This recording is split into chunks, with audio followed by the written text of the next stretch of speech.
tu n'as jamais le temps, tu ne vas jamais quitter la pauvreté. Est-ce que je peux dire ça fort? On a deux choses que tu dois savoir. Quand tu n'as jamais le temps, ça veut dire que ce n'est pas prioritaire. Et ça veut dire que ce n'est pas...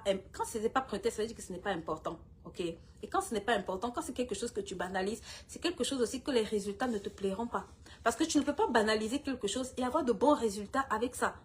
Tu ne peux pas prendre quelque chose à la légère et espérer avoir de bons résultats avec quelque chose que tu méprises. Donc, quand tu es en train de dire je n'ai pas le temps, tu es en train de dire ce n'est pas important. Et si ce n'est pas important, écoute-moi très bien. Les résultats aussi te diront que cette activité-là n'est pas importante. Parfois, j'ai des personnes qui me disent Tata Amélie, je n'ai pas le temps. Je lui dis mais attends, tu vas au travail. Tu travailles 8 heures pour ton patron. Si ton patron ajoute 2 heures de temps, tu vas toujours aller travailler. En Chine, les gens travaillent plus de 8 heures ou 7 heures. En France, on travaille 7 heures. En Chine, les Chinois travaillent plus de 7 heures de temps par jour. Mais ils travaillent. Et ils ont des familles. Ils s'en occupent. Donc, à partir du moment où tu commences à mettre des excuses, écoute-moi, c'est un business qui va se comporter à la même importance que tu lui accordes.